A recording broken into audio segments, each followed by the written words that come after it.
You know, I guess I like that Pharoah Sanders album so much that I just had to dive into more of the genre. So this is exactly what I did.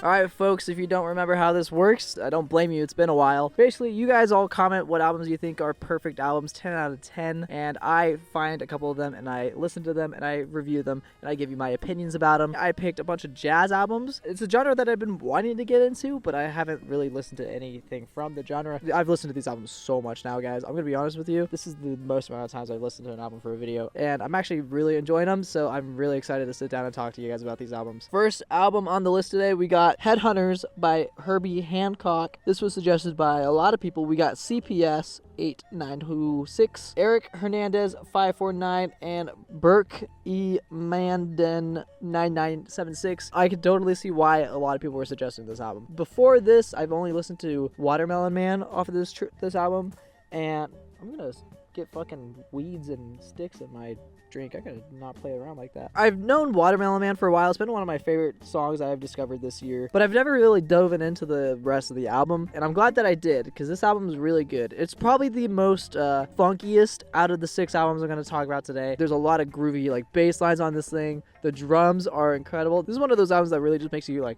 bop your head, dude. It's not like, I wouldn't say you would dance to it, but I could see myself dancing to it. I've danced to it, okay? I'm not gonna lie, I've danced to it, okay? Herbie Hancock, I'm pretty confident about this assumption, but I did not look it up. I think Herbie Hancock is a keyboard player because the synths are very prominent in this record, and my god, are those synthesizers amazing. This record's 4 tracks long, 45 minutes long, and it flies by every time you listen to it. If you haven't listened to this thing, listen to Watermelon Man, because that is probably the coolest track on the record. I don't even know if I'd say that, honestly. All 4 of the tracks are really good, and there's something memorable about each and every one of them. Like that bass line in the first track, top notch, and when those horns come in, top notch. We're gonna transition next to let's go Mingus. Charles Mingus, the Black Saint and the Sinner Lady, suggested by Mayonnaise, longtime viewer, and also Liam Dracup.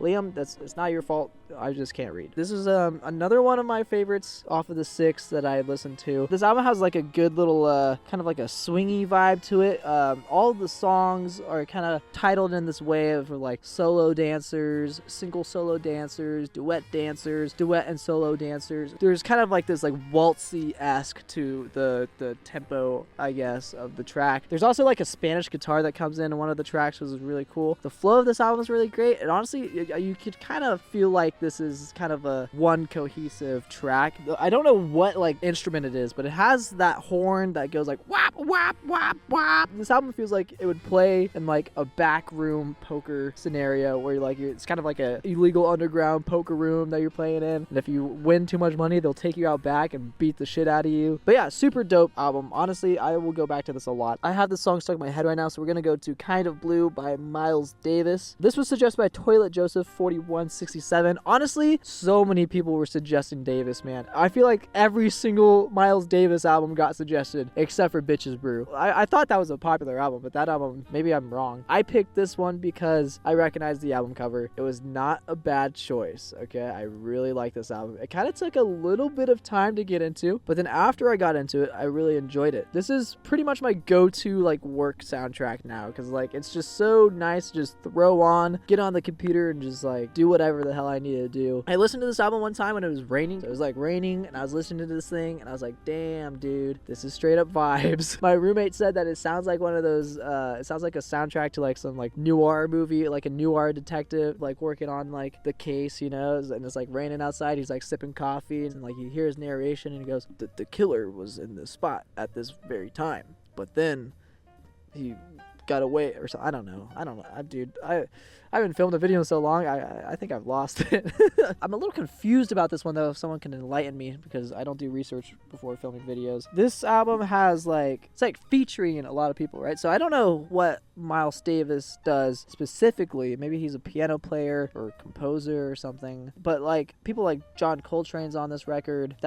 the only other name I recognize, but I'm assuming everyone else who's like featured on this record are like jazz greats. So I'm not really sure how this, you know, plays out, but it's Miles Davis's album, I guess. It's such a smooth record. You know, I get the term like smooth jazz now because I listened to this record. Let's transition into something that is a pretty different jazz record here. We got The Inner Mounting Flame by Mahavasu Orchestra. There are 3 different ants on my computer. 4 different ants on my computer right now. Dude, what the fuck? Mahavasu Orchestra, right? Mahavishnu Orchestra. This was suggested by Kiwiorta. This was a crazy record, guys. This was not something I was expecting. This is featuring a guitar player, John something or something like that. I don't know. I forgot to write it down. Guys, I'm sorry, okay? I mean, you guys should expect this by now, right? Like, you guys know I'm like the least prepared content creator when it comes to music. So the tracks on this thing are super crazy. It really took me off guard. It's like pretty avant-garde. I would call it like jazz rock type stuff. Jazz fusion, I think, is actually the correct term. So it's just super it's almost kind of chaotic. I don't know like what I would compare it to, because I don't know if there's anything that really sticks out to me. I'm getting Black Midi vibes, but also not really. Maybe King Crimson vibes, but also kind of not really. The Noonward Race, whatever that the song is with the race in the title, that is a crazy track, because that track sounds like it sounds straight from a fucking Mario Kart game, dude. The bass line in it, super dope. The guitar playing throughout this entire record is really good. I'm pretty sure whoever the John guy is a guitar player, and he's a very talented guitar player. This thing is a blast, honestly. This thing is a fucking blast. If I had one word to describe this album, I'd say blast. Super fun record to listen to. Let's talk about A Love Supreme. A Love Supreme.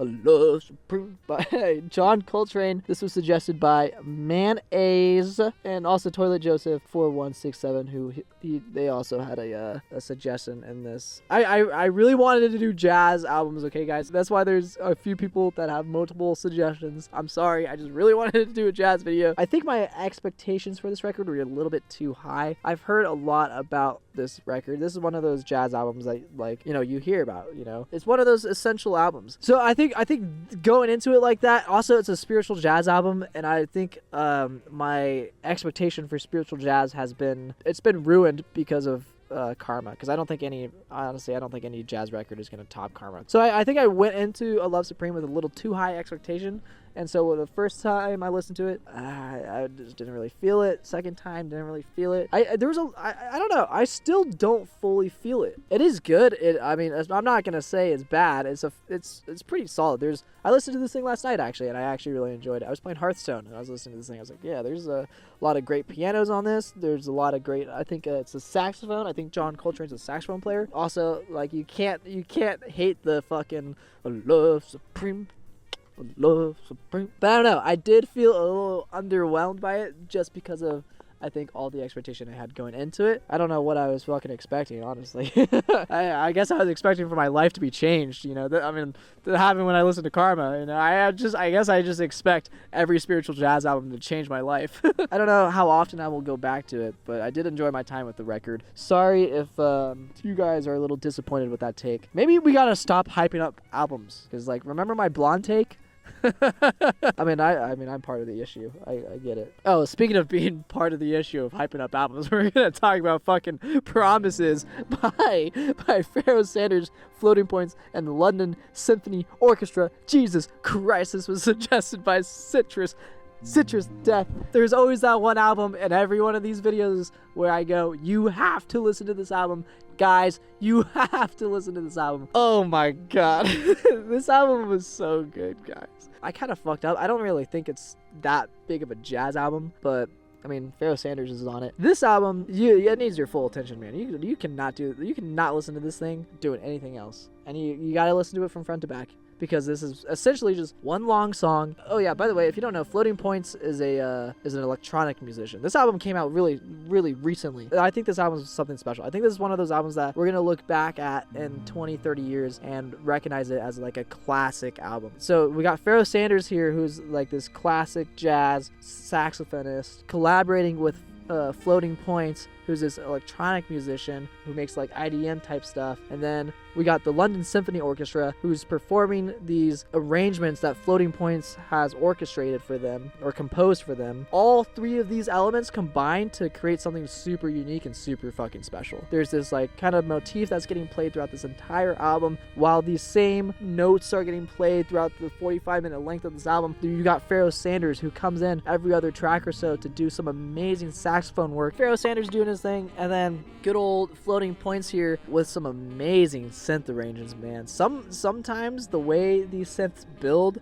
just really make me exit my body. He does a fantastic job on this thing. And then we got the London Symphony Orchestra, that they also have amazing highlights. Everything about this album is a freaking highlight, man. Just to say like how good this album is, I was gonna throw it on and my roommate was like, I'm gonna watch The Martian. I was like, oh, perfect. I can sit down, put on my noise canceling headphones, look at the visuals of The Martian, and listen to this album. The crazy thing is that this album just took over me, and I just like had to close my eyes and just like experience the thing. Like, there was so many cool space visuals going on the TV screen, and I was not paying attention to it. Dude, I love this album. Okay, this album's really good. This is the highlight album, okay, guys? If you guys want me to review one of your 10 out of 10 albums, then let me know in the comments down below. Do me a favor, though, please, if you can, if it's not too much trouble, I'd appreciate it if you guys put the name of the album, the artist, and then put the year, and then also put the genre. That would make sorting through these comments so much more easier. I mean, I love that you guys are giving me so much cool stuff to listen to. It's just a pain in my ass to sort through everything. You know, humble brag, you know, I'm a popular YouTuber. If you've been meaning to get into jazz, this is the list to do it with, okay? We got a wide variety of jazz on this list, okay? So